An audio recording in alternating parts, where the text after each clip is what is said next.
अच्छा, अब मेरी बात ध्यान से। आ, अच्छा, शान शान शान। हम लोगों ने इसेंशियल एलिमेंट जब करे थे, तब उसमें टॉपिक आया था कंसिडरेशन का। किसका?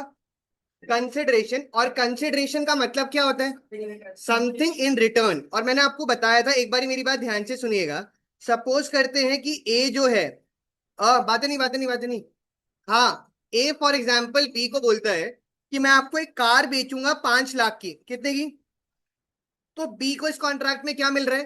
कार मिल रही है, और ए को 5 लाख मिल रहे हैं। दोनों पार्टीज को कुछ ना कुछ रिटर्न में मिल रहा है। और इसीलिए फिर ये कॉन्ट्रैक्ट एक वैलिड कॉन्ट्रैक्ट बन जाएगा। क्या बन जाएगा? Valid contract. और इसके लिए एक लैटिन टर्म भी बताया था मैंने कंसिडरेशन का, क्विड प्रो को, जिसका मतलब क्या होता है? Something in return. Her contract में कुछ ना कुछ आपको रिटर्न में मिलना चाहिए, अदरवाइज वो एक वॉइड अग्रीमेंट हो जाएगा। क्या हो जाएगा? Void agreement. और कंसिडरेशन को जो डिफाइन करा गया है, वो सेक्शन 2D में डिफाइन करा गया है। किसके अंदर? 2D। 2A क्या था? ऑफर था। 2B एक्सेप्टेंस और प्रॉमिस का था। 2C नहीं करा था हमने, अभी हम आगे बात करेंगे। वो प्रॉमिसर प्रॉमिसी का है। किसका है? Promiser promisee. और 2D कंसिडरेशन की बात कर रहे हैं। किसकी बात कर रहे हैं? और मेरी बात सुनिएगा एक बारी ध्यान से, क्या वो बोल रहे हैं? When at the desire of the promisor, मतलब काम किसके डिजायर पर होगा? जो प्रोमिसर बोलेगा, उस केस में प्रोमिसी या एनी अदर पर्सन। क्या मतलब? या तो प्रोमिसी या कोई थर्ड पार्टी। चलो देखते हैं हम इसका क्या मतलब बताते हैं। ये क्या लिखा है? या एक ही बात उसने मल्टीपल टाइम लिख दी?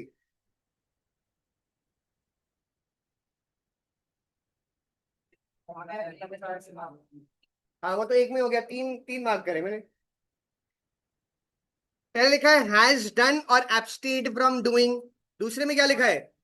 और डज और एब्सटेन्स फ्रॉम डूइंग। और तीसरे में? पहले तो एक ही बात बार बार लिखे जा रहा है। अच्छा, मेरी बात ध्यान से सुनना। वो ये बोलना चाह रहा है कि कंसिडरेशन पास्ट हो सकती है। क्या हो सकती है? हैज डन का मतलब पहले, और डस का मतलब प्रेजेंट। कंसिडरेशन पास्ट में भी दे सकते हैं, प्रेजेंट में भी दे सकते हैं। और प्रोमिस टू डू का मतलब फ्यूचर। तो कंसिडरेशन पास्ट हो सकती है, प्रेजेंट हो सकती है, और फ्यूचर, तीनों हो सकती है। जैसे एडवांस में कोई पैसा दे सकता है, उस कॉन्ट्रैक्ट के टाइम पर दे सकता है, या फिर बाद में भी दे सकता है। तो कंसिडरेशन पास्ट हो सकती है, प्रेजेंट भी और फ्यूचर भी। तो इसमें आप लिखिएगा, as per section 2D।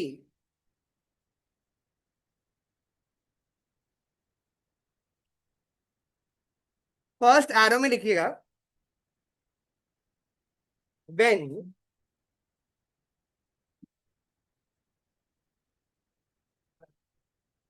At the desire of the promisor. हट कैसे गया?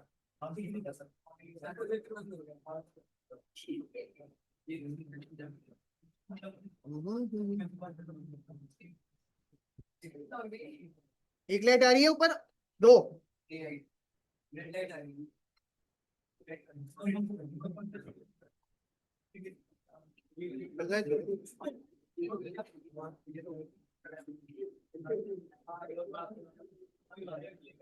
अरे एक सेकंड, पहले ही चालू हो गया।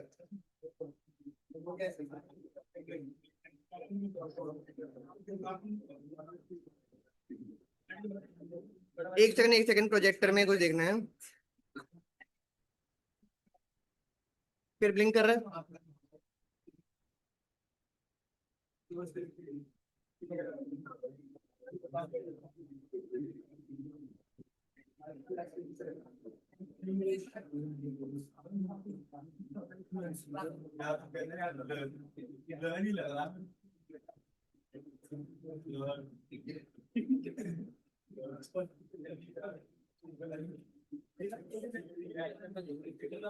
प्रोजेक्टर वाइज आपको क्या हो गया? हाँ, अभी तो चल रहा है।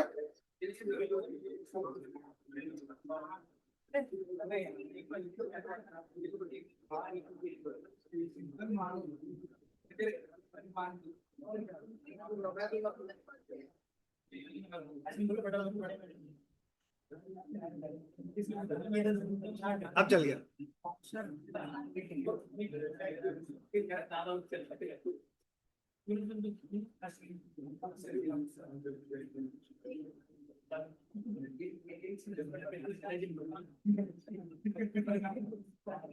हाँ जी, फर्स्ट एरो में लिखिएगा, when at the desire of the promiser, first arrow के अंदर the promisee, when at the desire of the promiser, अरे बातें नहीं, the promisee or any other person,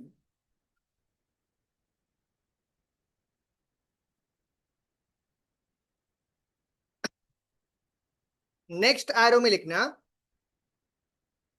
has done or abstained from doing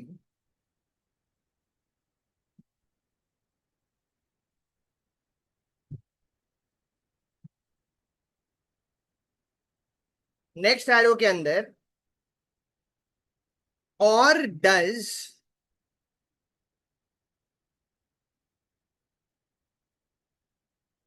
or abstains from doing,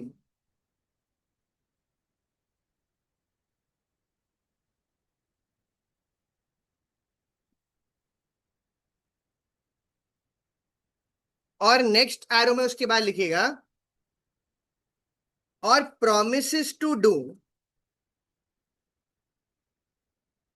और abstains from doing something। ये तीनों में अलग अलग क्यों लिखा है हमने? पास्ट, प्रेजेंट और फ्यूचर। तो उस वाले में जहां पर हमने लिखा था हैज डन, तो ब्रैकेट्स में लिख दीजिएगा पास्ट, सेकेंड एरो में क्या लिखेंगे ब्रैकेट्स में? प्रेजेंट, और तीसरे ब्रैकेट में फ्यूचर। तो कंसिडरेशन पास्ट, प्रेजेंट और फ्यूचर तीनों हो सकती है। नेक्स्ट एरो में लिखिएगा सच एन एक्ट, अरे बातें नहीं, सच एन एक्ट और abstinence is called consideration. Abstinence का मतलब क्या था? Not to do. तो वापस से मेरी बात ध्यान से सुनिएगा, कंसिडरेशन में वो क्या बोल रहे हैं कि जो भी काम होगा वो किसके डिजायर पर होगा? प्रॉमिसर के डिजायर पर होगा। और कौन पूरा करेगा उसको? प्रॉमिसी और एनी अदर पर्सन कर सकता है। कौन कर सकता है? प्रॉमिसी और एनी अदर पर्सन। और कंसिडरेशन क्या हो सकती है? पास्ट, प्रेजेंट और फ्यूचर। इसका क्या मतलब? Desire of the promisor. चलो एक दो एग्जांपल लेते हैं, देखते हैं आप क्या बताते हैं। ध्यान से सुनिएगा, सपोज करते हैं, देखते हैं आप क्या बताएंगे इसमें। हाँ जी, तो एक्स ने अपनी उसकी प्रॉपर्टी की वैल्यू 15 करोड़ की थी। कितने की वैल्यू? 15 करोड़ की उसके पास प्रॉपर्टी थी। बट उसने उस प्रॉपर्टी को मॉर्टगेज कर रखा था। मॉर्टगेज मतलब गिरवी रखा हुआ था, और 4 करोड़ का उसके ऊपर लोन लिया हुआ था। कितने का लोन? 4 करोड़ का। उसने अपने 3 बेटों को बोला कि जिसने भी वो लोन चुका दिया, क्या चुका दिया? लोन चुका दिया, वो प्रॉपर्टी उसकी हो जाएगी। वापस से मैंने क्या बोला? एक्स की प्रॉपर्टी 15 करोड़ की थी और उसको मॉर्टगेज कर रखा था, 4 करोड़ का लोन ले रखा था। उसने अपने तीनों बेटों को बोला जिसने भी प्रॉपर्टी छुड़वाई वो प्रॉपर्टी उसकी हो जाएगी। सपोज करते हैं डी ने वो प्रॉपर्टी छुड़वा दी, कितना पे कर कर? 4 करोड़ पे करके प्रॉपर्टी उसकी हो गई। क्या बाद में बी और सी कुछ बोल सकते हैं कि आपने गलत करा, ये प्रॉपर्टी पे हमारा हक भी था? क्यों? किसके डिजायर पर काम हुआ? एक्स ने ही तो बोला था, प्रॉमिसर के डिजायर पर काम हुआ। और किसने करा? किसी प्रॉमिसी वगैरह ने। तो ऑटोमेटिकली क्या बन जाएगा? ये कॉन्ट्रैक्ट बन जाएगा और ये प्रॉपर्टी किसकी हो जाएगी? डी की। एक और एग्जांपल लेते हैं, एक्स का घर में ना आग लग रही थी, और सपोज करते हैं वाई वहां से जा रहा था। वाई ने उस आग को बुझाया वगैरह, और फिर एक्स से जाके 500 रुपए मांगे कि 500 रुपए दो। क्या एक्स 500 रुपए देगा या नहीं? वापस एग्जाम्पल सुनना, एक्स के घर में आग लग रही थी, बाई ने उसको देखा, उसने हेल्प करना स्टार्ट करा, और उसने पूरा हेल्प कर दिया, और 500 रुपए बाद में मांगे। क्या वो मांग सकता है 500 रुपए या नहीं? नहीं, क्यों? प्रोमिसर के डिजायर पर अगर एक्स बोलता वाई को कि भाई हेल्प कर दे और मैं तुझे 500 रुपए दूंगा, कितने रुपए दूंगा, तब मांग सकता था। क्यों? प्रोमिसर के डिजायर पर काम होता है। किसके डिजायर पर? प्रोमिसर के। तो आप इसके अंदर एक हेडिंग दीजिएगा, sorry, legal rules regarding consideration. Legal rules regarding, हाँ, लीगल रूल्स रिगार्डिंग कंसिडरेशन। और कोई मुझे बताइए फर्स्ट पॉइंट में क्या लिखा है? क्या लिखा है? Consideration must move at the desire of the promisor. क्या मतलब? हाँ, प्रोमिसर के डिजायर पर होगा। बस ये हेडिंग देखकर ही एग्जाम्पल लिखना है। एग्जाम्पल मैंने भी आपको दिया था, देखो क्या लिखा है। R saves S goods from fire without being asked to do so. क्या मतलब? बिना कहे उसने अपने आप से कर दिया। क्या वो रिवॉर्ड डिमांड कर सकता है कोई? नहीं कर सकता। बट अगर एस ने बोला होता कि मैं रिवॉर्ड दूंगा, तब तब आप डिमांड कर सकते थे।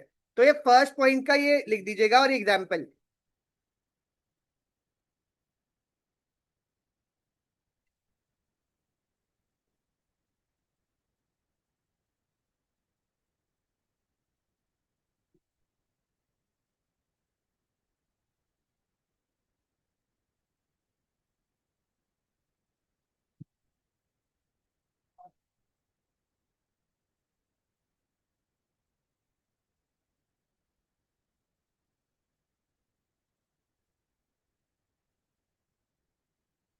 नहीं नहीं, बातें बातें कर रहे हैं। अरे फिर क्या कर रहे हो? आप फर्स्ट पॉइंट की हेडिंग और बस एग्जाम्पल लिख दीजिएगा।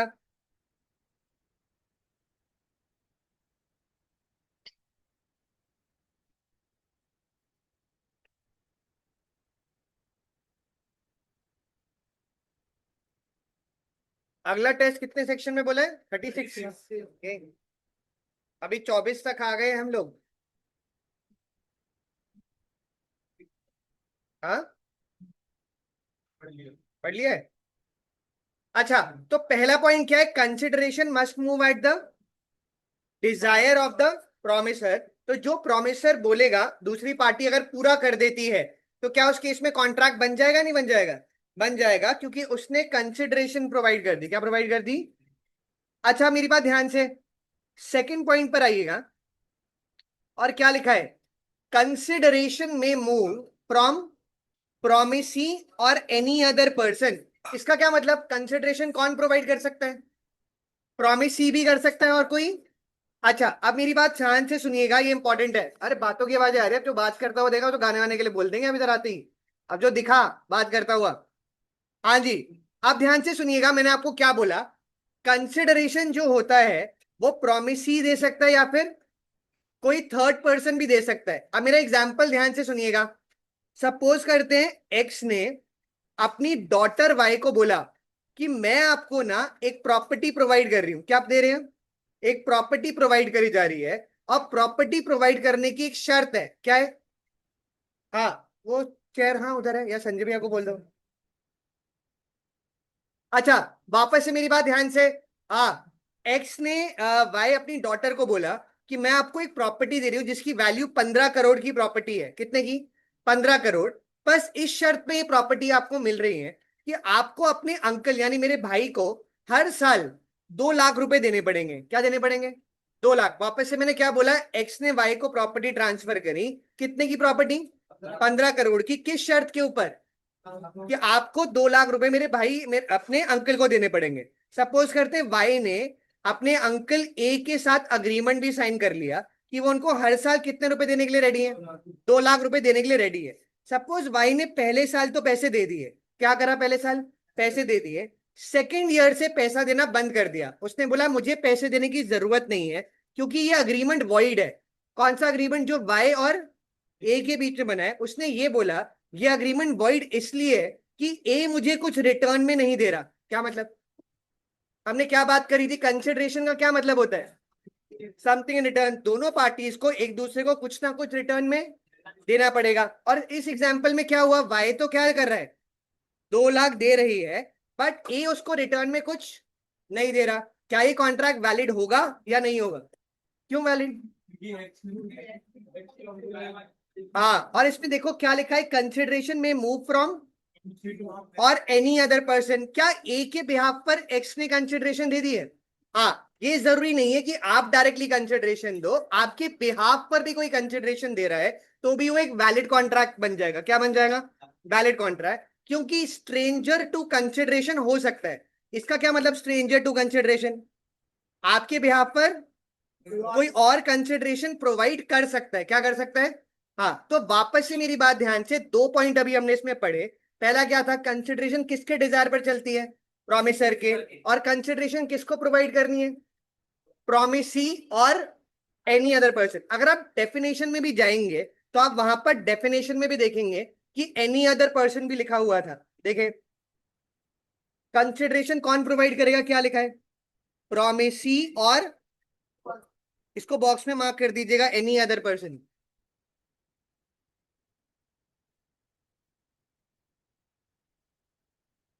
अच्छा, चलो देखते हैं हम इसका क्या मतलब बताते हैं, ध्यान दीजिएगा। तो हमने सेकंड पॉइंट में क्या बात करी, कंसिडरेशन कौन प्रोवाइड करेगा? प्रोमिसी और एनी अदर पर्सन। और इसमें देखें, ध्यान से देखते हैं अब क्या बताते हैं। वो बोल रहे हैं there can be stranger too but not stranger to contract. इसका मतलब ये होता है, मेरी बात ध्यान से सुनना। सपोज एक्स और वाई का कोई केस चल रहा है, मतलब कोई मैटर चल रहा है, क्या ए उसके ऊपर जाकर उन पर केस कर सकता है? क्योंकि वो स्ट्रेंजर टू कॉन्ट्रैक्ट है। क्या है? तो स्ट्रेंजर टू कॉन्ट्रैक्ट नहीं हो सकता, बट स्ट्रेंजर टू कंसिडरेशन हो सकता है। इसका क्या मतलब हुआ? आपके बिहाफ पर कोई कंसिडरेशन दे सकता है, बट थर्ड पार्टी पार्टीज के ऊपर केस फाइल नहीं कर सकती। इस रूल को हम क्या बोलते हैं, ध्यान दीजिएगा। स्ट्रेंजर टू कंसिडरेशन हो सकता है, बट स्ट्रेंजर टू कॉन्ट्रैक्ट नहीं हो सकता। तो इसमें आप लिखिएगा, in India the consideration may proceed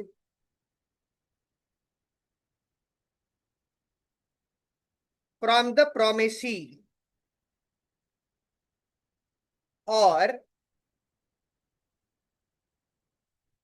any other person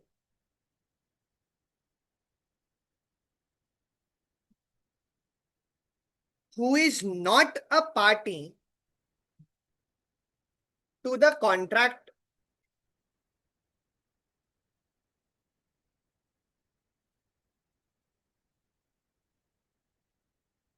अगले पॉइंट में there can be stranger to consideration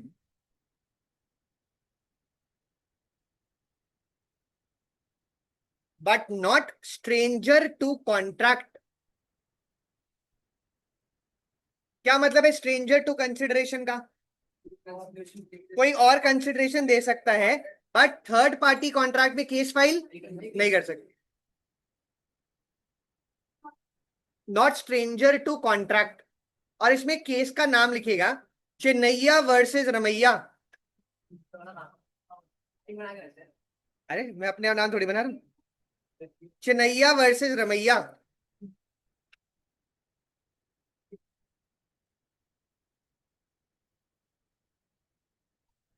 और ये बहुत ही ज्यादा इंपॉर्टेंट केस है, चिन्नैया वर्सेस रमैया का।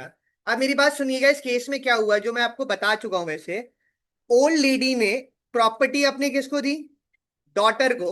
और बोला अपने अंकल को हर साल एक एन्युटी देना। एन्युटी मतलब एक एनुअल अमाउंट पे करना। डॉटर ने अग्रीमेंट भी साइन कर लिया, but she did not pay the annuity, उसने अमाउंट नहीं दिया। And the uncle sued to recover it, मतलब अंकल ने केस कर दिया। क्या वो रिकवर कर सकते हैं? रिकवर कर सकते हैं, क्योंकि उनके बिहाफ पे कंसिडरेशन किसने दे दी थी? ओल्ड लेडी ने। तो इसमें आप लिखिएगा, फैक्ट ऑफ द केस। अभी तक ये 10वां 11वां केस है, कितने हो गए? 11वां है ना? हाँ जी। तो फैक्ट में लिखिएगा पहला point, an old lady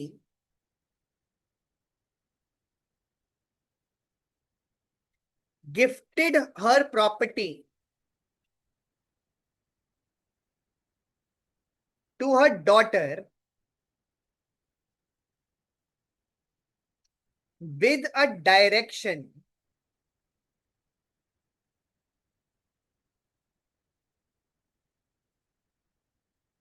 to pay an amount to her maternal uncle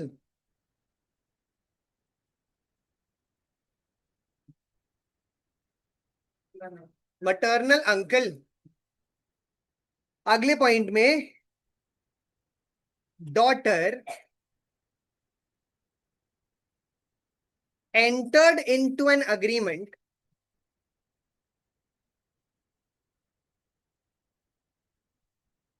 but did not pay the amount. क्या मतलब? पैसे नहीं दिए and the uncle sued to recover it. Uncle ने क्या कर दिया? केस कर दिया कि वो पैसा रिकवर करने के लिए.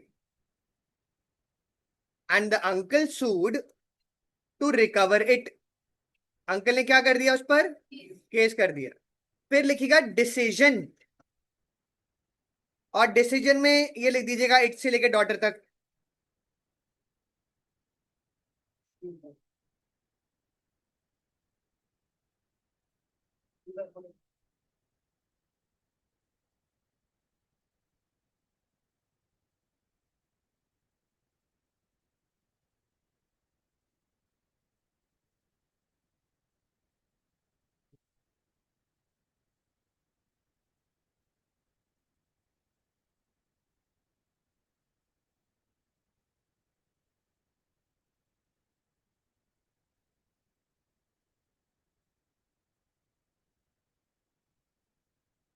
सर हाँ. नहीं.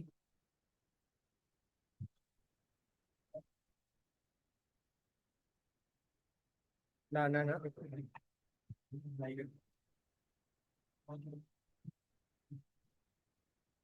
मैं देखता हूँ.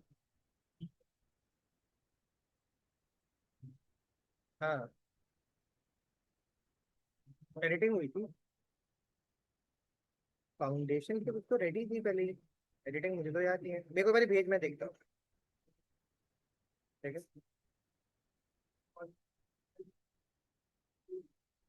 हाँ जी. अगला पॉइंट पर आइएगा.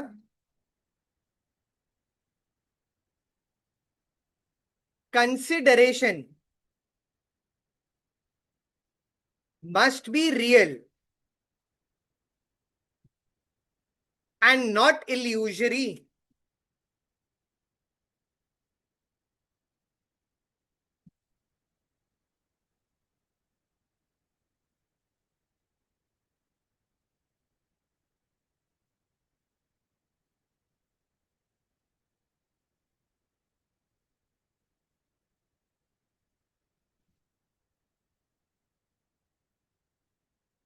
हाँ जी.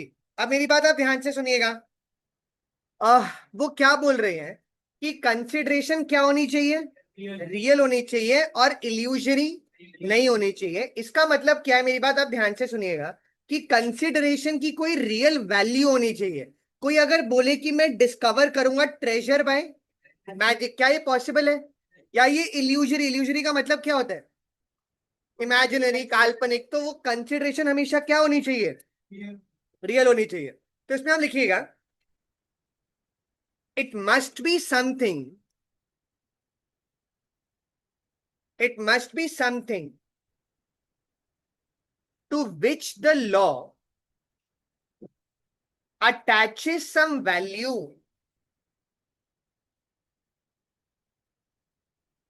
which the law attaches some value. मतलब वो क्या होना चाहिए जिसको लॉ कुछ क्या करे? वैल्यू अटैच करे. और देखें एग्जाम्पल के अंदर वो क्या, वही चीज लिख दीजिएगा जो मैंने आपको बताई. क्या ये पॉसिबल है या ये इल्यूजरी है? इल्यूजरी है. Attaches some value. और कोई मुझे फोर्थ पॉइंट की हेडिंग से ही बता सकता है क्या लिखा है? अनलॉफुल नहीं होनी चाहिए, इमोरल नहीं होनी चाहिए, और अपोज टू कौन से सेक्शन में था ये? सेक्शन 23। हाँ, ये लिख दीजिएगा। हाँ, पहले एग्जाम्पल और फोर्थ पॉइंट की हेडिंग पे।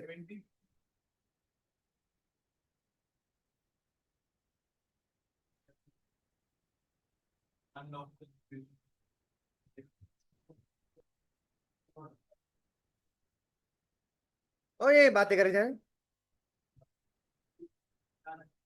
हाँ, अब जो बात करे देखे गाना गाने पड़ेगा। हाँ,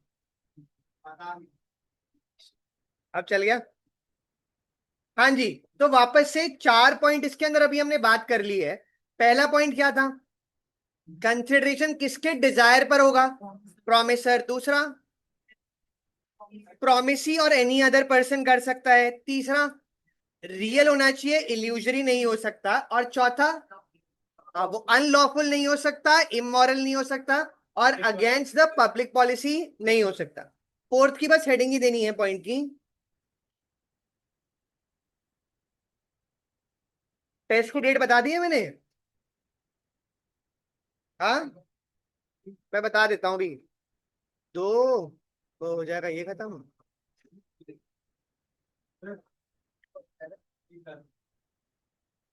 हाँ, 13 तारीख के आसपास, 12-13 तारीख के आसपास है। नहीं नहीं, 12-13 तारीख के आसपास आ जाएगा टेस्ट। हाँ। हाँ जी। क्या नहीं हो सकता? कंसिडरेशन अनलॉफुल नहीं हो सकता, इमोरल नहीं हो सकता, और अगेंस्ट द, ये जानवी जी बातें करे जा रही बेटा। हाँ। हाँ, दिख नहीं रहा मुझे तो नहीं बोल रही। हाँ। अच्छा, उसके बाद पांचवें पॉइंट पर आइएगा। Consideration need not be adequate, और इसके साथ इंपॉर्टेंट भी मार्क करना है।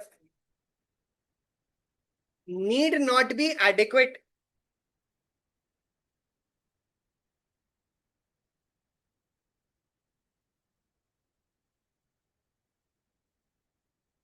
Need not be adequate. अच्छा, मेरी बात आप सुनिएगा ध्यान से। फॉर एग्जाम्पल, एक सामान की वैल्यू 4 करोड़ रुपए की है। कितने की वैल्यू है? 4 करोड़ की उसकी वैल्यू है। क्या ये जरूरी है वो 4 करोड़ का बेचे? क्या ऐसा हो सकता है वो आपको 40 का बेच दे? क्या वो वैलिड होगा या नहीं? 40 रुपए का? हाँ, नहीं हो सकता। अभी तक हमने कहीं पर ये बोला कि कंसिडरेशन एग्जैक्टली सेम अमाउंट की होनी चाहिए। हमने अभी तक बस ये बोला कंसिडरेशन होना चाहिए। क्या होना चाहिए? और देखो क्या लिखा है, consideration need not be of any. इसका क्या मतलब? ऐसा कुछ नहीं है कि वो किसी पर्टिकुलर वैल्यू की होगी, और ना ही अप्रोक्सीमेटली इक्वल वैल्यू की भी हो। वो कोई भी वैल्यू की हो, बस वैल्यू होना जरूरी है। क्या होना जरूरी है? तो अगर फॉर एग्जाम्पल कोई आपको एक 4 करोड़ का घर, वो आपको 40,000 में बेचने को रेडी है, खरीद लोगे? क्या वो वैलिड कॉन्ट्रैक्ट है? हाँ, वो एक वैलिड कॉन्ट्रैक्ट बन जाएगा।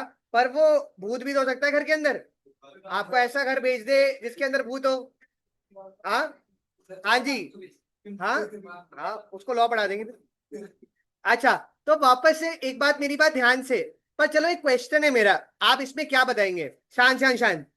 एक 40 करोड़ का घर था, और किसी ने उसको 4 लाख का बेच दिया। कितने का बेचा? 4 लाख का घर बेच दिया। ये मैटर कोर्ट में चला गया। कहाँ चला गया? मैटर कोर्ट में चला गया। कोर्ट के दिमाग में क्या आ सकता है? क्या लग रहा है? हाँ, कोर्ट को ये लग सकता है कि इसमें कुछ ना कुछ तो प्रॉब्लम है। और क्या पता, जब कंसिडरेशन शॉकिंगली लेस है, इसका क्या मतलब? शॉकिंगली लेस का मतलब बहुत ज्यादा कम है, तो ये लग सकता है शायद उसकी प्री कंसेंट नहीं है। क्या नहीं है? प्री कंसेंट नहीं है मतलब वो अपनी मर्जी से कॉन्ट्रैक्ट में एंटर नहीं कर रहा। अब मेरी बात वापस से ध्यान से।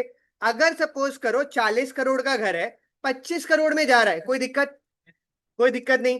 बट अगर 1 करोड़ में जा रहा है और ये मैटर कहां चला जाए, कोर्ट में चला जाए, तो कोर्ट को लग सकता है कि यहां पर उसकी कंसेंट फ्री नहीं है। क्या नहीं है? और क्या ये एक एविडेंस है कि शायद कुछ गड़बड़ है वहां पर? हाँ, ये एक तरीके से क्या माना जाएगा? एक एविडेंस। और वैसे अगर कोई खराब डील करता है तो क्या बोलेंगे उसकी तरफ से? क्या हुआ है? बैड बार्गेन हुआ है। हाँ जी, तो इसमें आप लिखिएगा the consideration need not be of any particular value, not be of any particular value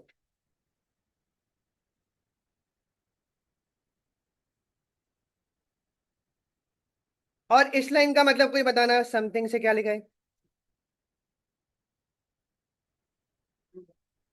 something in return need not be मतलब इक्वल होना जरूरी नहीं है और अगर आप खराब डील करते हैं तो वो क्या है बैड बार्गेन ये लाइन लिख दीजिएगा समथिंग से लेकर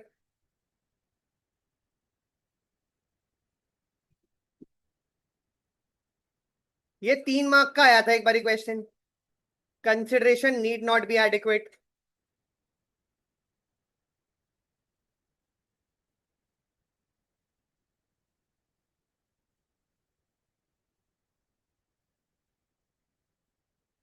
कल तो अकाउंट्स की कितनी देर की क्लास हुई थी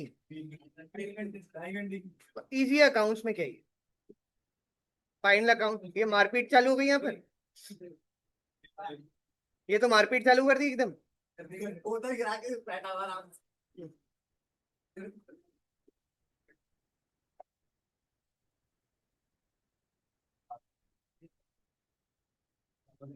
अगले पॉइंट में आप लिखिएगा हाँ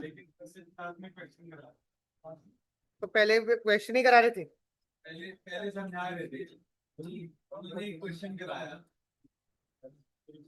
फिर थक गए सब बड़ा क्वेश्चन था बहुत हाँ 45 मिनट्स का क्वेश्चन था स्कूल में आता था ऐसा फाइनल अकाउंट्स में इतना बड़ा क्वेश्चन हाँ होगा अच्छा हाँ जी अब सुनिएगा ध्यान से वो क्या बोल रहा है अच्छा अच्छा बात नहीं देखिए ये बॉटल ही बॉटल गिराया जा रहा है उसकी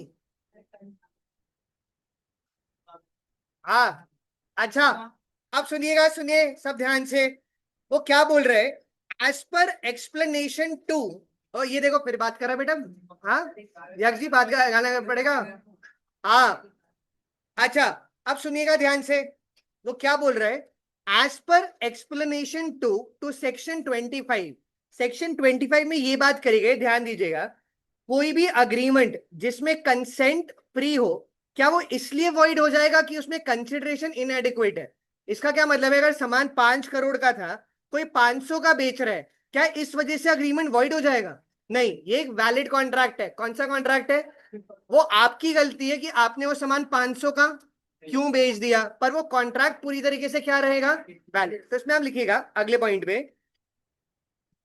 as per explanation two as per explanation to section 25 हाँ जी सेक्शन 25 के अंदर 2 पॉइंट्स ऐसे गिवन है as per explanation to section 25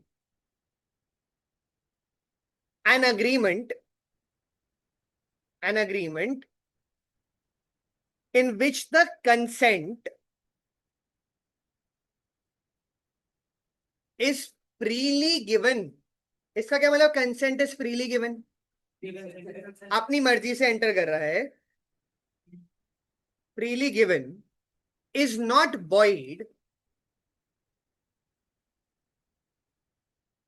simply because consideration is inadequate inadequate मतलब पर्याप्त नहीं है हिंदी में पर्याप्त नहीं और ये लाइन लिख दीजिएगा पर्याप्त और इस लाइन का कोई मुझे मतलब बता दे लिखा हुआ है ऐसे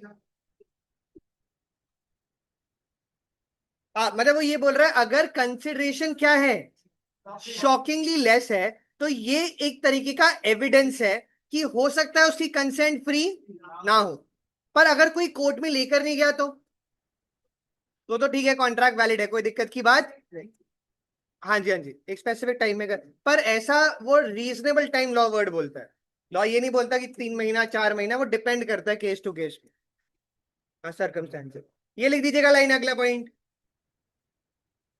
अब 36 सेक्शन तक वाले में क्या लग रहा है सिलेबस बढ़ता जा रहा है an agreement without consideration is void, अभी आएगा।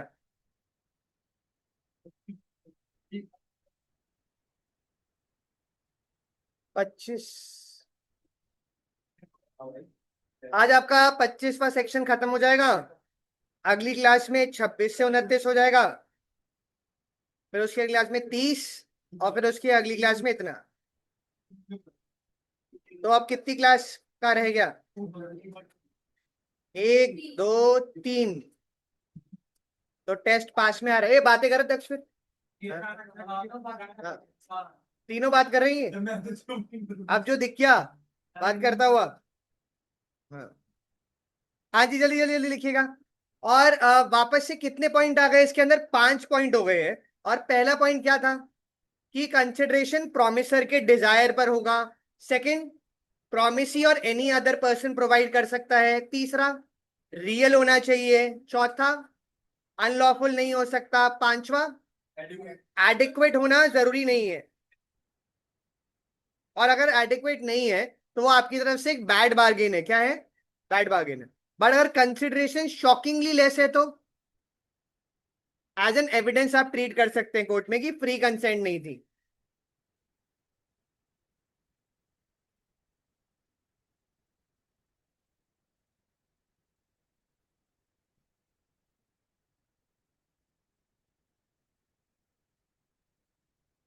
आज किस चीज का टेस्ट है मैथ्स में? तो इजी है।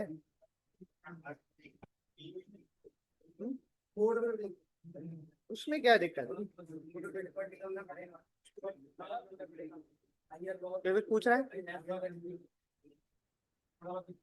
हाँ जी, अगले पॉइंट पर आइएगा और छठा पॉइंट लिखें, performance of what one is legally bound to perform.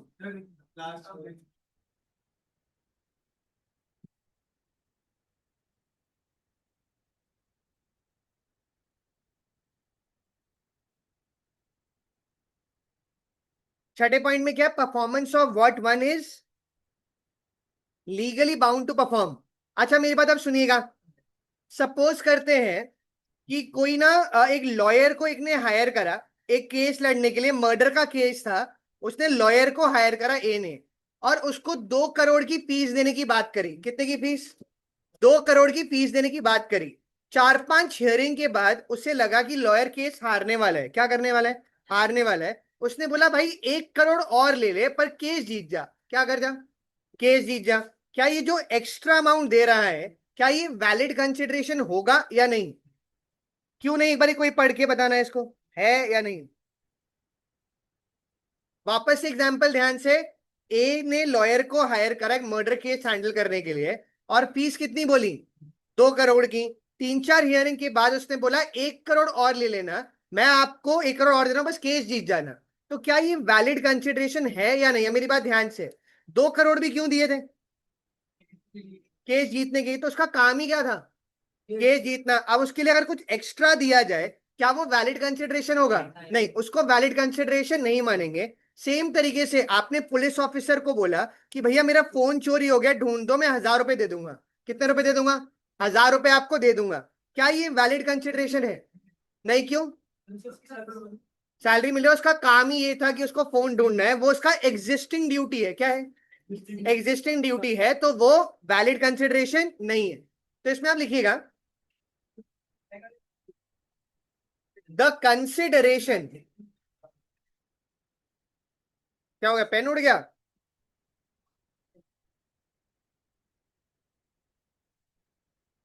हाँ जी। तो इसमें आप लिखिएगा, the consideration must not be the performance of existing duty. क्या मतलब इस लाइन का, कोई बताए? कंसिडरेशन क्या नहीं होना चाहिए? Performance of existing duty. जैसे पुलिस वाले को एक्स्ट्रा 1,000 रुपए देना, वो तो 2 करोड़ की फीस पहले उससे चार्ज कर ली थी ना। अब 1 करोड़ और लेना, तो अब जैसे अगर फॉर एग्जाम्पल आपने CSEE की फीस यहां पर दे दी, आपको एंड में लगा कोर्स खत्म नहीं हो रहा, आपने बोला सर 10,000 और ले लो, कोर्स खत्म करवा दो, क्या ये वैलिड है? अपने बारे में तो वैलिड नहीं लग रहा तुम्हें। हाँ। हाँ जी। हाँ, और ये एग्जाम्पल में कोई बताए क्या लिखा है? हाँ जी, बताए बताए सब एग्जाम्पल में।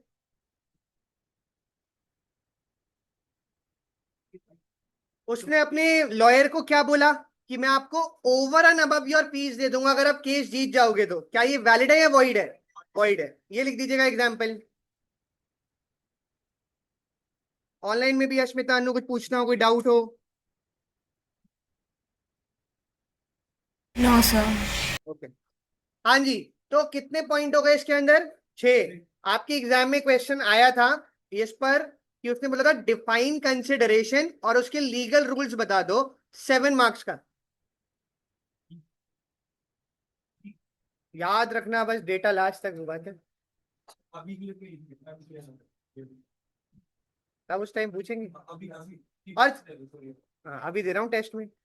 और इस 7th पॉइंट की हेडिंग ही सफिशिएंट है, कोई बताना क्या लिखा है? कंसिडरेशन क्या हो सकती है? एग्जीक्यूटेड का मतलब क्या था? जो कंप्लीटेड है। और एग्जीक्यूटरी जो, ये एग्जांपल लिख दीजिएगा फिर 7th में हेडिंग। सर सर और फिर बातें कर रहे हैं पीछे। हाँ हाँ जी, हाँ जी, हाँ अश्मिता। सर सीएस में तो एमसीक्यू पेपर होता है ना लॉ का? हाँ जी, ओके। पर फिर भी रिटर्न हैबिट होगी तो आपको हेल्प ही करेगा एग्जीक्यूटिव वगैरह के अंदर भी। तो जो आप हमारी प्रैक्टिस टेस्ट लोगे वो एमसीक्यू बेस्ड नहीं होंगे? होंगे होंगे होंगे। ओके। हाँ जी, कितने पॉइंट्स हो गए? अब 7वां भी हेडिंग दे दीजिएगा, एग्जीक्यूटेड एंड एग्जीक्यूटरी कंसिडरेशन।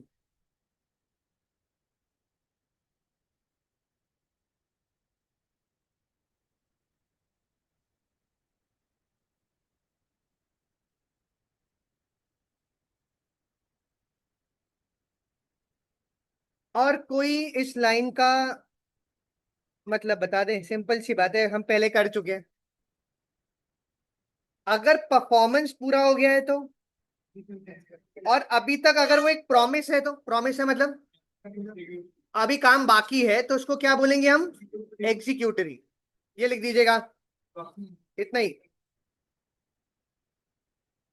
और ये 7 मार्क का एग्जाम में आया था।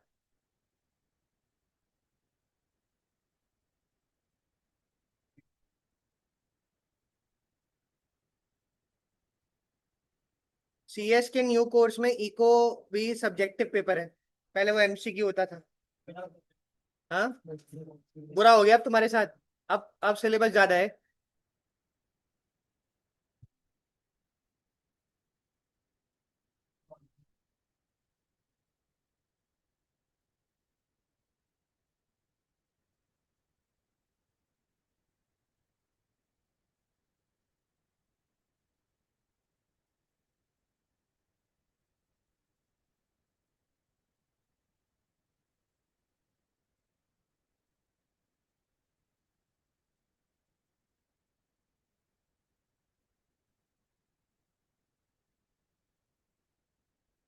लिख दिया 7 point.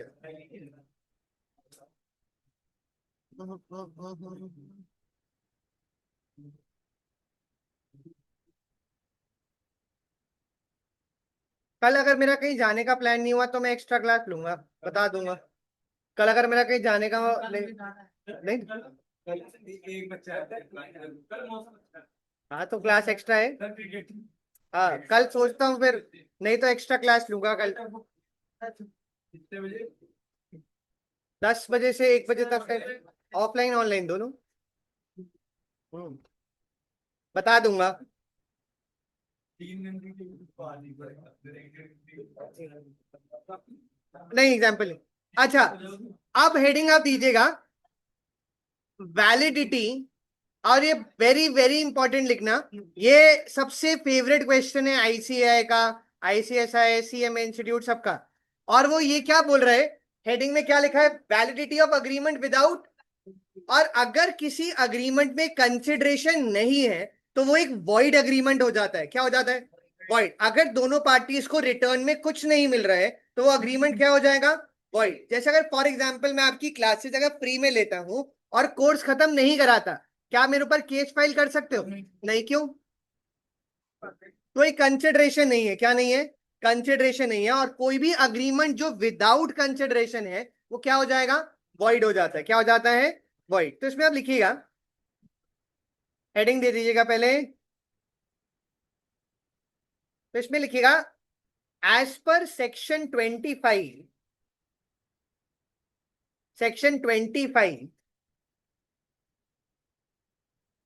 an agreement made without consideration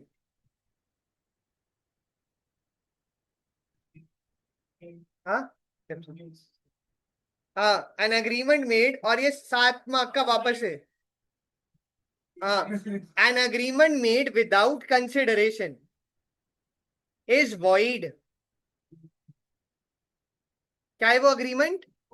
void।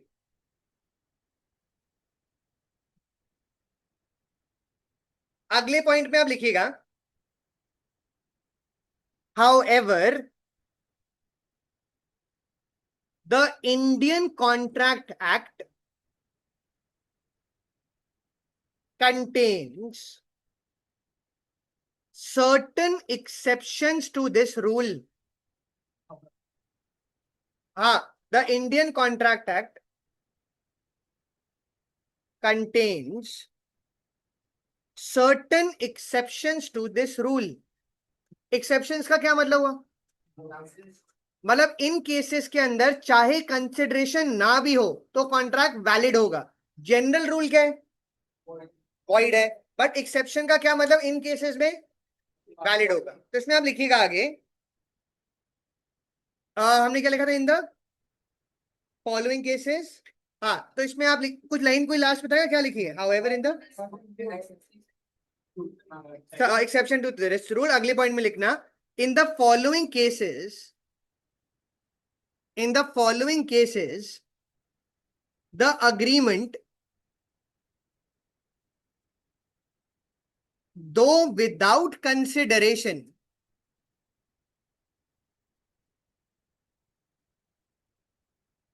will be valid, though without consideration will be valid and enforceable।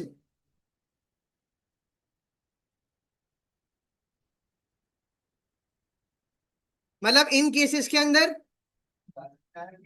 Valid होगा। और इसमें आप फर्स्ट लिखिएगा नेचुरल लव एंड अफेक्शन। पहला एक्सेप्शन है नेचुरल लव एंड अफेक्शन। अच्छा, जैसे पेरेंट्स अपने बच्चों को विल के थ्रू चीजें ट्रांसफर करते हैं, क्या उनको रिटर्न में कुछ मिलता है? विल क्या होती है? वसीयत हुई, अपनी मर्जी वो दे रहे हैं, क्या उसको कुछ रिटर्न में उनको मिलता है? फिर भी वो कॉन्ट्रैक्ट क्या वैलिड होगा या नहीं होगा? हाँ, अगर कॉन्ट्रैक्ट किससे बना हो? Out of natural love and affection. अब मेरी बात ध्यान से सुनिएगा, वो बोल रहे हैं अगर कॉन्ट्रैक्ट में ये कंडीशंस पूरी हुई, चाहे वो विदाउट कंसिडरेशन हो, क्या हो, तब भी वो कॉन्ट्रैक्ट क्या हो जाएगा? वैलिड। पहला किससे बना हो? नेचुरल लव एंड अफेक्शन से। दूसरा पार्टीज किस में हो? नियर रिलेशनशिप में। कॉन्ट्रैक्ट किस में हो? राइटिंग में। विल होती है राइटिंग में? हाँ, विल रिटर्न में होती है। और वो साथ में क्या होनी चाहिए? रजिस्टर्ड होनी चाहिए। तो वो कॉन्ट्रैक्ट एक वैलिड कॉन्ट्रैक्ट बन जाएगा। क्या बन जाएगा? अच्छा, जैसे अगर सपोज करते हैं एग्जाम्पल के तौर पर, हाँ, कि शौर्य जो है वो अपनी वाइफ को बोलता है, ठीक है, कि आप मुझसे 3 साल से दूर रहना, 3 साल तक क्या रहना? दूर रहना। इसके लिए मैं आपको हर साल के 15 लाख रुपए देने के लिए तैयार हूं। कितने रुपए देने के लिए तैयार हूं? 15 लाख रुपए देने के लिए तैयार हूं। आपका ब्यूटी पार्लर का खर्चा अलग से हैंडल कर लूंगा। जो भी आपको पार्लर जाना है, कहीं घूमने जाना है, जो जाना है वो अलग से हैंडल कर लूंगा। रिटर्न बना देता है, रजिस्टर्ड कर देता है। क्या ये कॉन्ट्रैक्ट वैलिड है? हाँ, वैलिड है या नहीं है? वापस से मैंने क्या बोला, मेरी बात ध्यान से। उसने कॉन्ट्रैक्ट करा अपनी वाइफ के साथ, 3 साल तक उससे क्या रहना है? उससे दूर रहना है। वो हर साल के कितने रुपए देगा? 15 लाख रुपए देगा। और ब्यूटी पार्लर के अलग खर्चे हैंडल करेगा। रिटर्न दे देता है, रजिस्टर्ड करा देता है। ठीक है, क्या ये कॉन्ट्रैक्ट वैलिड है? हाँ, इसमें देखो चार कंडीशन क्या थी। पहला क्या था? क्या ये out of love and affection है? नहीं, out of love and affection नहीं है। कॉन्ट्रैक्ट तब वैलिड होगा जब नेचुरल लव एंड अफेक्शन हो। और वाइफ की जगह, अच्छा सुने सुने सुने, गर्लफ्रेंड होती और उसके अंदर वो लव अफेक्शन का होता, तो वाइफ की जगह गर्लफ्रेंड होती। और मैं 3 साल दूर रहने की बात नहीं करता, साथ में रहने की बात करता, ये सब तो क्या वो नियर रिलेशनशिप में है? नहीं, उस केस में उनको नियर रिलेशनशिप में नहीं माना जाता, तो कॉन्ट्रैक्ट तब भी क्या नहीं होता, वैलिड नहीं होता। तो वापस से मेरी बात ध्यान से, चार कंडीशंस क्या है? पहला नेचुरल लव एंड अफेक्शन, दूसरा, तीसरा राइटिंग में हो, और चौथा, अगर ये चारों कंडीशन पूरी हो जाती हैं, चाहे कॉन्ट्रैक्ट में कंसिडरेशन ना भी हो, तो भी कॉन्ट्रैक्ट क्या होगा? एक वैलिड कॉन्ट्रैक्ट होगा। तो इसमें आप लिखिएगा, हाँ, लिव इन रिलेशनशिप वैलिड 11 महीने के बाद उसको शादी का दर्जा दे दिया जाता है। हाँ, यूपी नहीं, किसी भी जगह। और अगर इसका एक ने लॉ तोड़ने का सोचा कि वो 10 महीने में ब्रेकअप कर ले, तो मैंने क्या बोला? 11 महीने के बाद क्या मानते हैं उसको? शादी का वो कर लेते हैं। और उसने 10 महीने में जान के ब्रेकअप कर लिया, लॉ को जानते हुए, तो हम बोल सकते हैं is trying to defeat the law. और उस केस में ये कॉन्ट्रैक्ट बन जाएगा और माना जाएगा उनकी शादी का रिलेशन। अच्छा, तो इसमें आप लिखिएगा, फॉलोइंग कंडीशंस। किसमें? ये देखो, लॉ डिफीट करने की कोशिश है, ये नहीं बोल रहा कि नहीं रहूंगा। हाँ, तो इसमें लिखिएगा, following conditions are to be fulfilled. Following conditions are to be fulfilled, और ये चार लिख दीजिएगा। मैं बजरंग दल का मेंबर हूं, साउथ दिल्ली डिवीजन। हाँ, ध्यान रखना। तो क्या हो गया? अब जो दिखा, अगर कोई दिखा यहाँ पर आशिकी करता हुआ, हाँ, मैंने कहा हेल्प करी? नहीं, फिर भी बच्चे दिख जाते, यहाँ पर भी दिख जाते हैं। हाँ, पार्क में दिखाएगा शौर्य? अच्छा, शौर्य कहीं और दिख जाता है।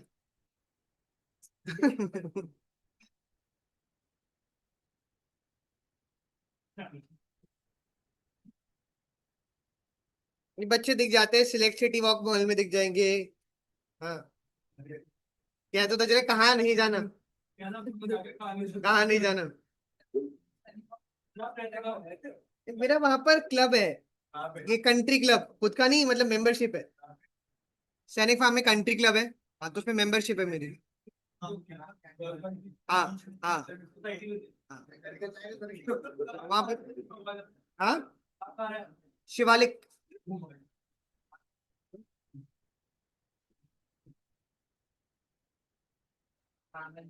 लिख दिए चारों कंडीशन? वो नहीं बताऊंगा। नहीं, जब मैं घूमने निकलता हूँ तो मैं इधर आसपास नहीं निकलता। हम्म। अच्छा, चार कंडीशंस क्या है? वापस से, पहला नेचुरल लव एंड अफेक्शन, फिर सेकंड पार्टीज किस में हो, तीसरा कॉन्ट्रैक्ट राइटिंग में हो, और चौथा, अच्छा ये एग्जाम्पल मुझे कोई बताना, नीचे वाला एग्जाम्पल, चारों लिख दी ना कंडीशन? देखते हैं अब क्या बताता है। यही हैंग हो गया सिस्टम।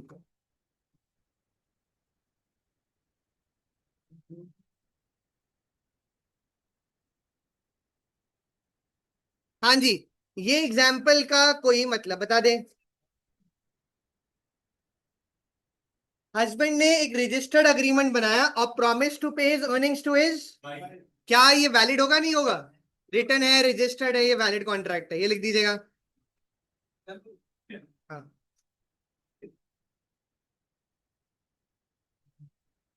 और जो वो मैंने बताया 3 साल दूर रहने वाला, वो रियल केस है, वो वॉइड एग्रीमेंट हुआ था। हाँ। आजकल तो वैसे पर लड़कियों के पास राइट ज्यादा आ गए। ऑफिस के अंदर एक पॉश करके एक्ट लग जाती है। पॉश क्या होता है? हाँ, prevention of sexual harassment of women at work place. हाँ, उसके अंदर लड़कों पे बहुत ही खतरनाक वो है। अरे आप लड़कियों से ऑफिस में डेट के लिए कोई पूछे तो वो आप पर पॉश लगा सकती हैं। हाँ, एक बार ही पूछा तो नहीं, पर मल्टीपल टाइम्स। और आपने मल्टीपल टाइम पूछा वो मना कर रही है तो फिर हैरेसमेंट में आ जाएगा ये। और ऐसे ही था, एक लड़के ने एक लड़की को बोल दिया था, वो बाल स्ट्रेट करा के आई थी, कि तूने जेसीबी से कराए हैं। हाँ, उस लड़की ने पॉश लगा दिया उसके ऊपर। हाँ, वो बेचारे की नौकरी 2 साल तक चली गई।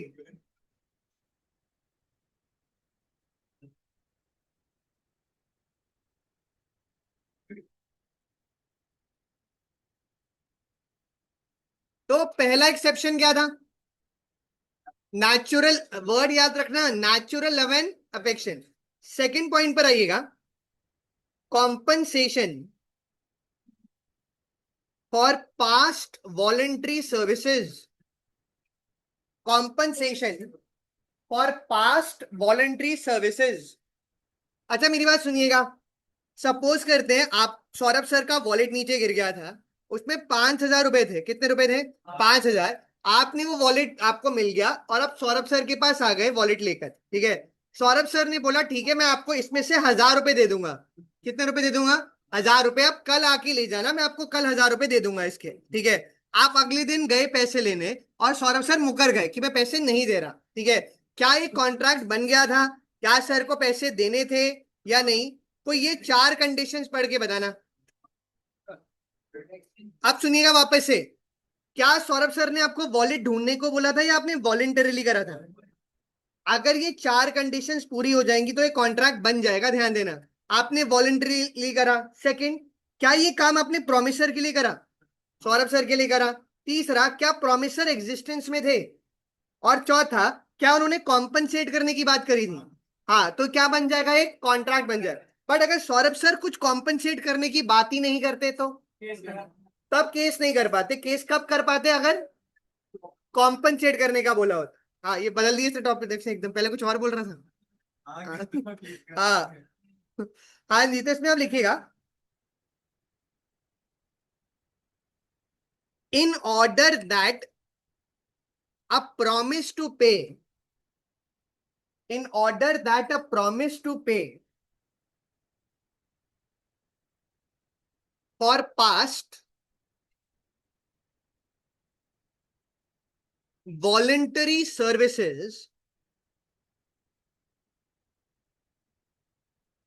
be binding,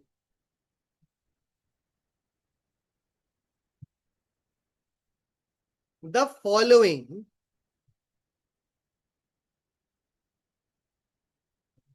essential factors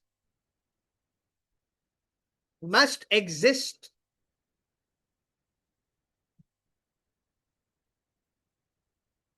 और ये 4 पॉइंट्स और एग्जाम्पल लिख दीजिएगा।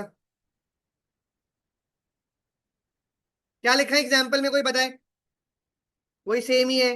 P finds R's purse and gives it to him.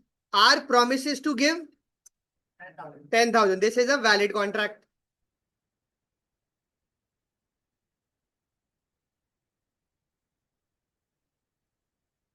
कल लास्ट डेट थी, फॉर्म तो भर दिया ना सबने सीए फाउंडेशन के लिए? लास्ट डे था रजिस्ट्रेशन का। रजिस्ट्रेशन। हाँ, अभी एग्जाम फॉर्म तो आएगा, एग्जाम फॉर्म आता है जब रिजल्ट आएगा ना मे अटेम्प्ट का, उसके बाद। मे का रिजल्ट आता है जुलाई में। एक बार रजिस्ट्रेशन में आता है 2 साल के बाद 4 साल। इसका ये मतलब नहीं 4 साल में करूंगा, ये क्या बात हुई? नहीं नहीं रजिस्टर करा। मैं बताया, मेरे फ्रेंड ने 16 अटेम्प्ट दी थी। एक फ्रेंड ने 16 अटेम्प्ट, 16। नहीं नहीं, एक और फ्रेंड। हाँ? ये 18 दिन नहीं, लिम्का बुक ऑफ रिकॉर्ड में 53 या 54 अटेम्प्ट्स का है। भाई ग्रुप रिकॉर्ड्स की बुक होती है इंडिया की। लिम्का लिम्का लिम्का स्पॉन्सर करता है ना उसको, लिम्का बुक ऑफ रिकॉर्ड्स।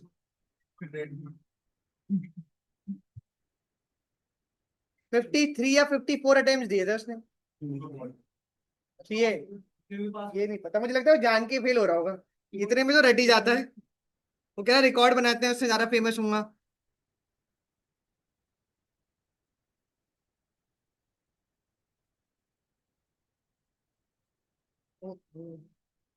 कितने बालक हैं मैथ्स का टेस्ट देने के लिए? ये तो बहुत सारे। सीएस वाले कितने हैं, उनको हटा देते, बाकी सबका टेस्ट है ना। सीएस वाले पीछे 2, आपके लिए केस वाला हूँ 3। संजय भैया को बुला लेता हूँ। तो बीकॉम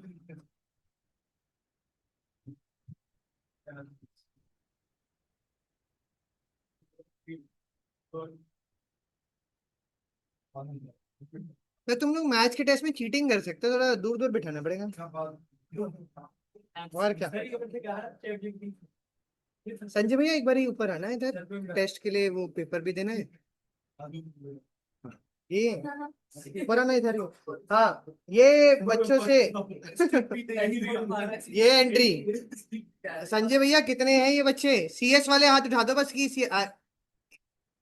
1 2 5 6 हटाकर सब बाकी वो टेस्ट है, सबको गिन लो, 6 हटा देना।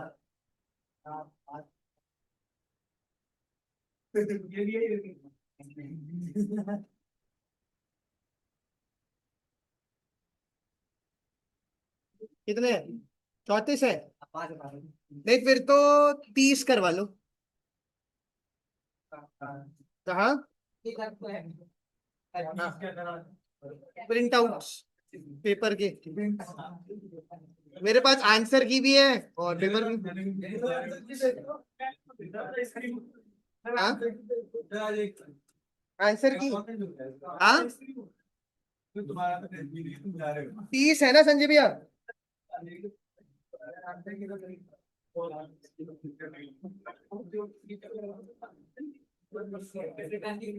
हाँ, 35 है ना ये, तो 30 करवा दो, मैं आपको भेज रहा हूँ।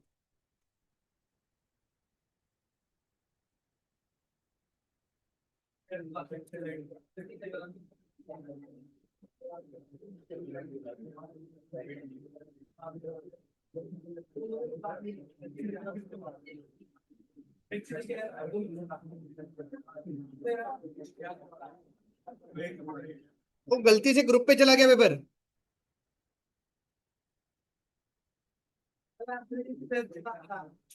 आंसर की भी चाहिए, बोला करो पेपर भेज रहा हूँ।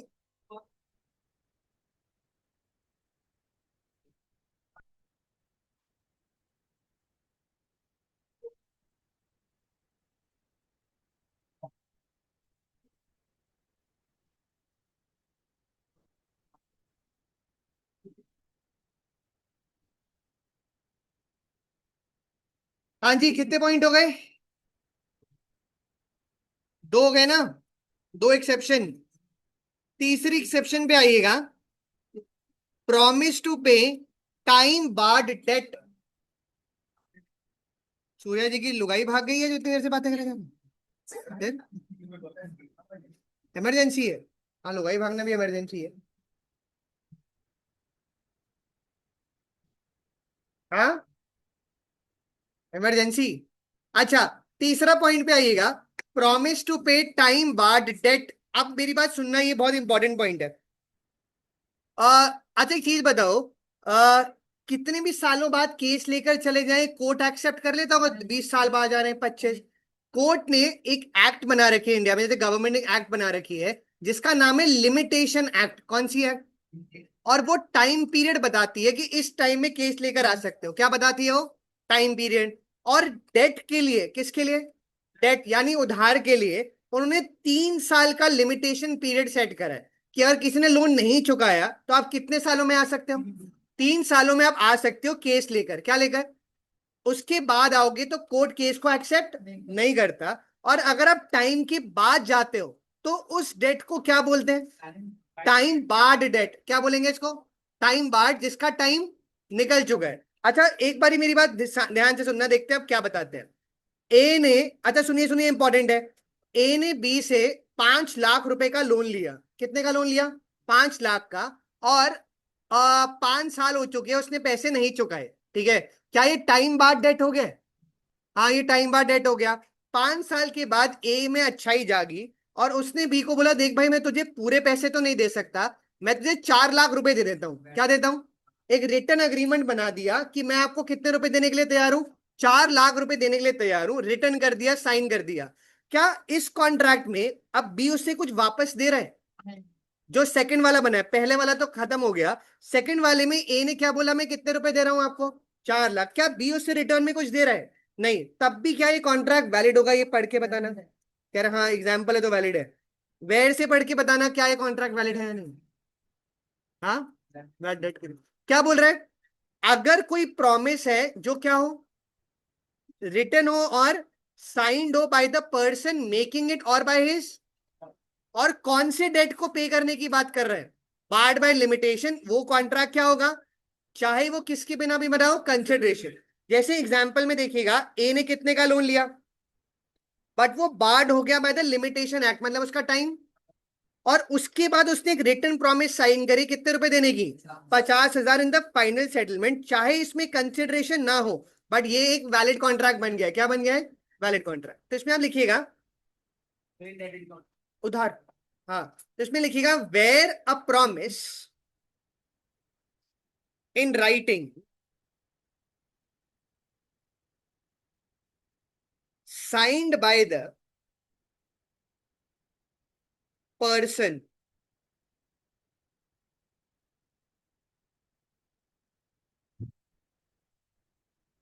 or his agent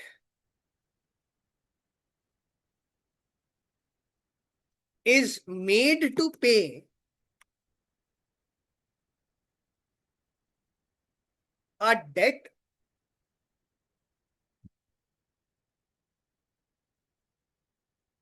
barred by limitation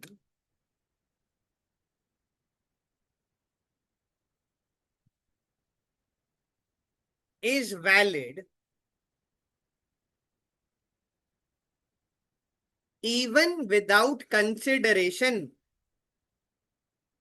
किसके बिना? और ये एग्जाम्पल लिख दीजिएगा। 7 मार्कर क्वेश्चन है और ये हर दूसरी अटेम्प्ट में घूम फिर के आ जाता है सवाल। 25 ही चल रहा है और आपको सबसेक्शन याद करने हैं, तो 1 2 3 में ही चल रहा है, लाइन में ही। पर सबसेक्शन याद करना थोड़ा टफ है, अगर आप कर सकते हो तो इस सेक्शन के तो कर ही लेना, ये बहुत इंपॉर्टेंट है।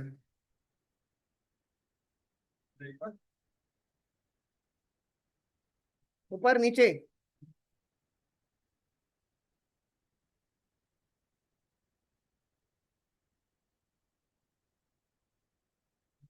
लॉ के हो गए होंगे, 2 3 पेज तो शुरू से भर गए होंगे। आज नहीं, आज का नहीं, ओवरऑल। हाँ? 2 पेज स्टार्टिंग से। इतने में स्कूल में बीएसटी में कितना हो जाता था, मतलब हाँ, कॉपी नहीं बनाई। स्कूल में तो मजे, अब लग रहा है स्कूल कितने मजे थे। हाँ, अभी आपको अभी तक नहीं समझ आया, अगले हफ्ते से देखना, आपको ऐसा लगेगा कि हम जेल में आ गए हम। हाँ, खाना नहीं मिलेगा, बहुत बुरी हालत हो जाएगी अगले हफ्ते से। अब आपके 2.5 महीने बहुत खराब जाने वाले हैं, मई जून और आधा जुलाई बहुत बुरे जाएंगे। मैं आपको रेडी कर रहा हूँ मैं रेडी कर रहा हूँ आपको, पहले से रेडी कर रहे हैं।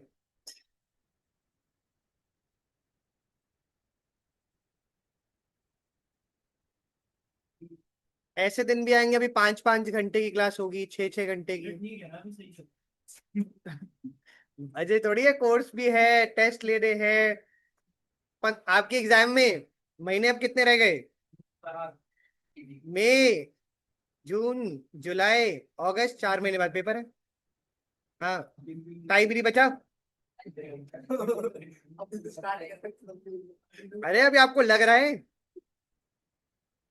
हाँ जी। अच्छा, अगले पॉइंट पर आइएगा।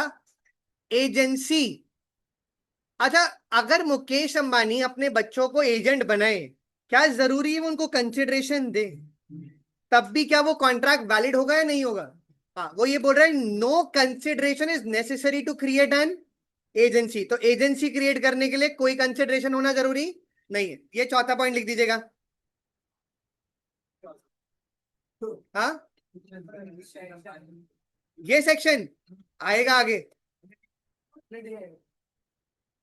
आएगा आएगा फाउंडेशन में। आपके तो 220 भी आएगा, 221 भी आएगा। एक से 220। नहीं, आपका 1 से 75 और उसके बाद 124 से स्टार्ट होगा। हमें चुप नहीं चाहिए। फिर 124 से लेके 220 230 तक भी 230 तक चलेगा। अभी तो मजे ही मजे हैं। तभी तो मैं कह रहा हूँ मई जून और जुलाई बहुत खराब जाएगा। अब तक तो मजे थे, अभी तक तो आपने मजे करे।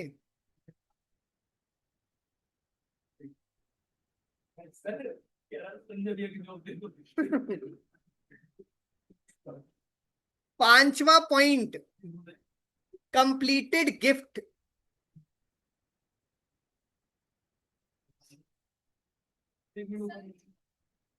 पांचवें पॉइंट पर आइएगा, कंप्लीटेड गिफ्ट। अगर एक पार्टी दूसरी पार्टी को गिफ्ट देती है तो क्या कंसिडरेशन होना जरूरी है उसमें, या वो वैलिड कॉन्ट्रैक्ट बन जाएगा? जैसे अगर ए ने बी को बोला कि मैं अपनी प्रॉपर्टी आपको गिफ्ट में देना चाह रहे हैं, चाहे बी कुछ रिटर्न में ना दे तो भी वो कॉन्ट्रैक्ट क्या होगा, वैलिड होगा। तो इसमें आप लिखिएगा, in case of completed gifts, in case of completed gifts, the rule no consideration, no contract does not apply. In case of completed gifts, the rule no consideration no contract does not apply. और अब मेरी बात सुनना ध्यान से, एक बार important है। Exam में ना 7 मार्कर करके आपको ये हेडिंग से भी पूछ सकते हैं कि इस रूल को एक्सप्लेन करो। क्या रूल, क्या नाम बोल रहा है इसका, क्या मतलब? अगर कंसिडरेशन ही तो कॉन्ट्रैक्ट नहीं होगा, तो भी आपको स्टार्टिंग से लिखना पड़ेगा, चाहे आप इसके साथ हेडिंग में भी लिख दीजिए।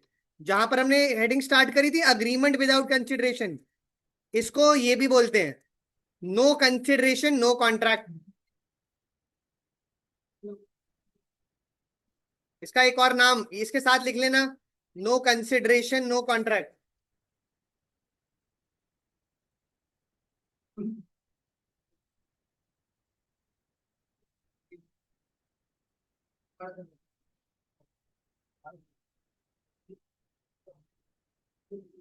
अच्छा, अब सुनिएगा। आ, अच्छा, शांत शांत शांत। अच्छा, इसी के अंदर एक और बात ध्यान से सुनिएगा। वो क्या बोल रहे हैं, चाहे कंसिडरेशन ना हो तो भी कॉन्ट्रैक्ट वैलिड होगा between the donor and the Downey. क्या डोनर कौन होगा? जो गिफ्ट दे रहा है उसको डोनर बोलेंगे, और जिसको गिफ्ट मिल रहा है उसको, वो क्या देने वाला, क्या क्या बोल रहा है? हाँ, धोनी नहीं है, डोनी है। हाँ। तो इसमें हम लिखिएगा नेक्स्ट लाइन में, nothing in this section, nothing in this section shall affect, nothing in this section shall affect the validity। अच्छा, बातें नहीं, nothing in this section shall affect the validity of the gift between donor and donee।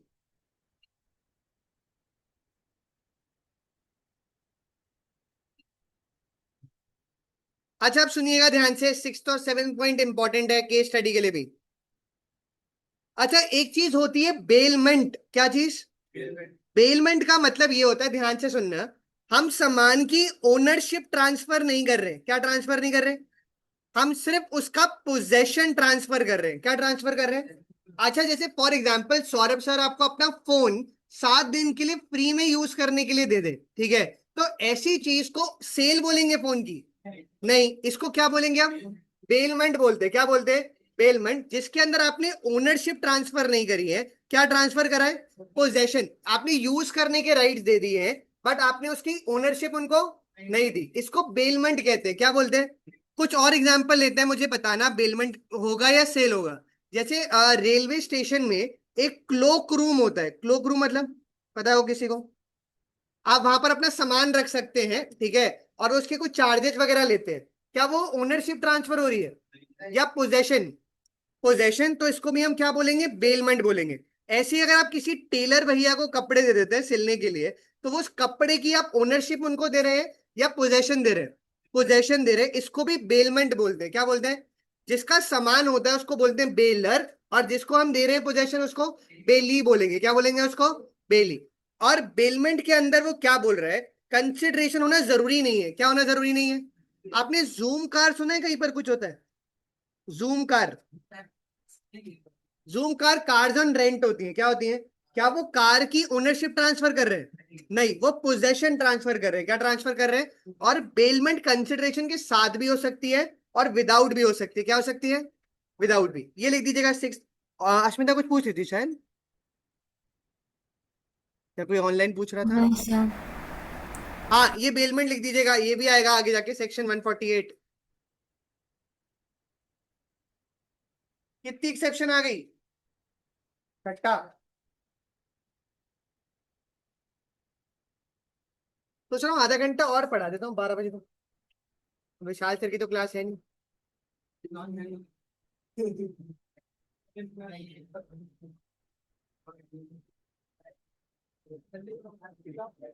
आज maths की class नहीं है, sir की गाड़ी खराब हो गई।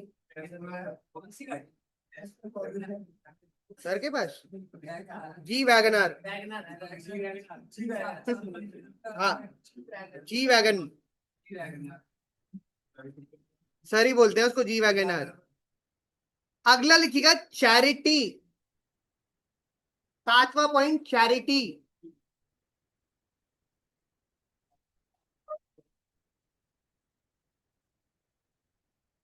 अगला क्या आएगा पॉइंट? अच्छा मेरी बात सुनिएगा। सपोज करते हैं, अच्छा सुनिए सुनिए, इंपॉर्टेंट है। हाँ, बातें बातें बात कर रहा है कोई? हाँ, आप सुनिएगा ध्यान से। फॉर एग्जाम्पल एक्स ने एक टेम्पल के ट्रस्ट वालों को बोला कि मैं आपको ना 2 करोड़ रुपए दूंगा, इससे आप ना 2 फ्लोर और बना लीजिए। क्या बना लीजिए? 2 फ्लोर आप बना लीजिए। उसने चैरिटी की बात करी कि उनको क्या देगा वो? चैरिटी। क्या टेम्पल वाले कुछ रिटर्न में दे रहे हैं? नहीं। अब सपोज करते हैं टेम्पल वालों ने एक कॉन्ट्रैक्टर को हायर करा। किसको हायर करा? कॉन्ट्रैक्टर को हायर करा, और उसको काम दे दिया, ठेका दे दिया बिल्डिंग बनाने का। अब वो टेम्पल वालों ने एक्स से पैसे मांगे, तो एक्स ने मना कर दिया पैसे देने से कि मैं पैसे नहीं दे रहा। क्या टेम्पल वाले केस कर सकते हैं एक्स के ऊपर? हाँ, ये पढ़ के बताना हाँ या ना। पर अगर टेम्पल वालों ने काम स्टार्ट नहीं करा था और उससे पहले एक्स मना कर देता तो नहीं कर सकते थे। क्यों? एक लाइन लिखा है देखो, अंडरटेक्स द लाइबिलिटी, मतलब अगर लाइबिलिटी उन्होंने अंडरटेक कर लिया तो एक कॉन्ट्रैक्ट बन जाएगा। क्या बन जाएगा? पर अगर लाइबिलिटी अंडरटेक नहीं करी तो? जैसे उन्होंने कॉन्ट्रैक्टर को हायर करा, एडवांस दिया, काम चालू करा दिया, तो क्या अंडरटेक कर ली लाइबिलिटी? हाँ, तो एक कॉन्ट्रैक्ट बन जाएगा। पर अगर ये सब नहीं हुआ था और उससे पहले ही वो मना कर देता कि मैं अब चैरिटी नहीं दूंगा, तो कोई कॉन्ट्रैक्ट नहीं बना था। ये लिख दीजिएगा। केस का नाम भी क्या है? हाँ, सेक्युलर केस है ये, वेरी सेक्युलर केस।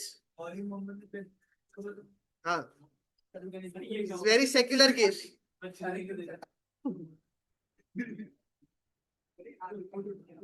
हाँ, मोहम्मद लगाया ना, मतलब लड़का होना चाहिए। सुना तो नहीं।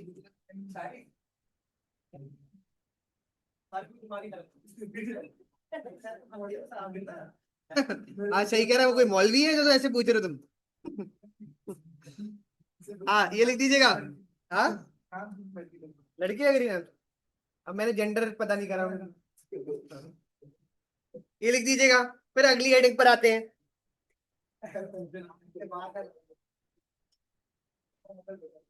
ये जानवी जी बातें कर रही है। हाँ तो वही तो नहीं पूछना।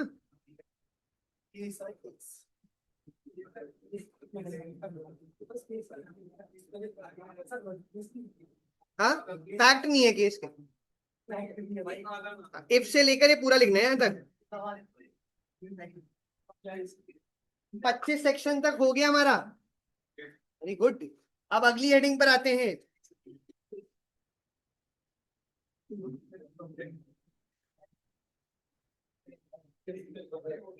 कितने पेज लिखे हैं आज?